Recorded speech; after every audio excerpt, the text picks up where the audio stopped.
Bonjour, bienvenue à l'entretien Orange La Provence. Nous recevons aujourd'hui Claire Starosinski, fondatrice de l'Alliance Anti-Corrida.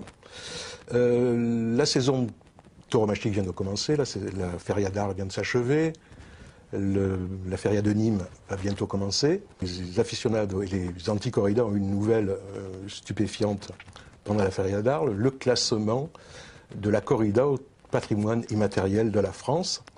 D'abord, votre réaction, Claire, que pensez-vous de cette décision du ministère de la Culture? Eh bien, le moment du choc étant passé, il faut quand même savoir qu'il y a beaucoup de zones d'ombre sur cette décision. Le ministère revient déjà sur la portée de cette résolution en disant qu'il ne s'agit ni d'un cautionnement, ni d'une mesure de protection. Enfin, on ne peut pas nier qu'il s'agit quand même d'un encouragement de la mort et de la torture d'un animal dans une arène. Quels vont être maintenant vos moyens d'action, votre méthode d'action pour faire annuler cette décision? Eh bien déjà, nous allons interpeller Frédéric Mitterrand par le biais d'une lettre ouverte qui sera publiée dans de grands quotidiens nationaux avec des grands mouvements de protection animale comme l'OABA, la Fondation Brigitte Bardot, la Fondation 30 millions d'amis et la Confédération des SPA de France. Et nous allons bien évidemment attendre sa réponse.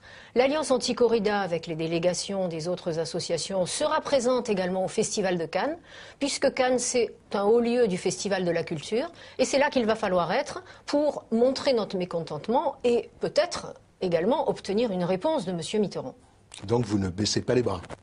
Il n'a jamais été question pour l'Alliance Anti-Corrida de baisser les bras. Nous avons consulté nos avocats, car même s'il ne s'agit pas d'une décision qui peut être attaquable devant un tribunal, il n'en reste pas moins que c'est quand même une décision que nous allons essayer d'attaquer d'une façon ou d'une autre.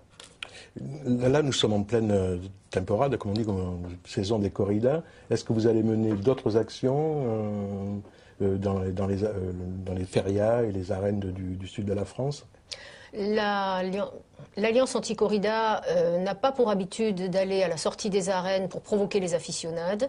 L'Alliance Anti-Corrida agit sur le terrain médiatique, sur le terrain publicitaire et sur le terrain judiciaire. Il n'en reste pas moins que cette décision comporte de nombreuses zones d'ombre, car on nous parle d'une commission indépendante qui aurait pris cette résolution. Or, il n'en est rien.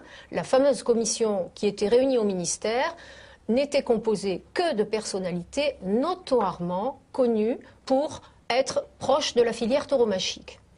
Donc c'est une nouvelle bataille que vous engagez, ou la poursuite de la bataille précédente, de votre bataille de toujours?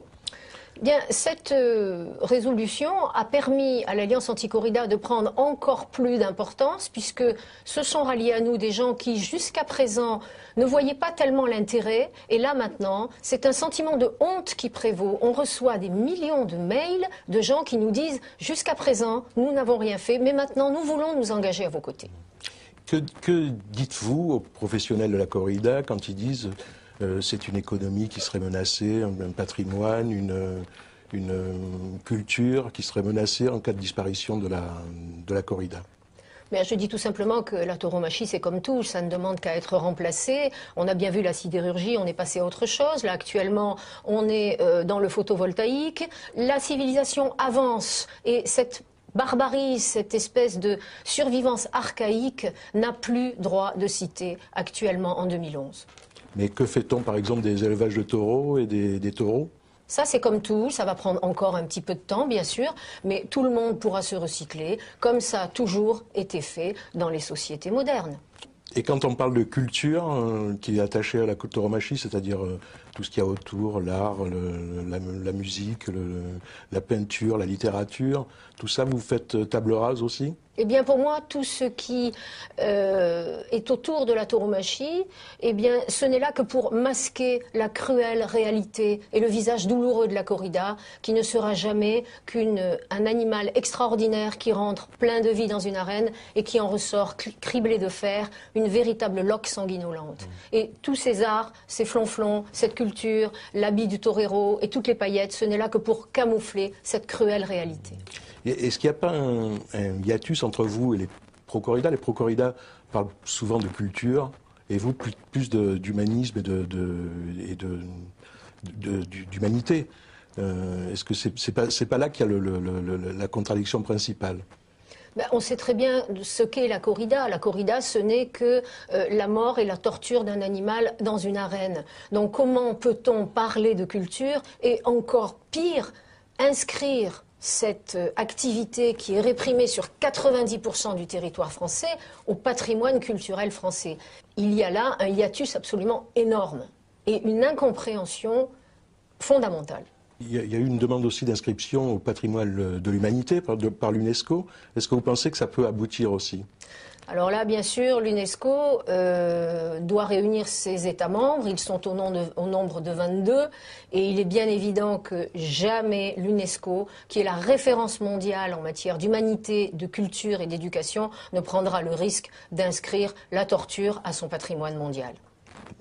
Merci Claire Starosiński. Merci à vous, Jacques.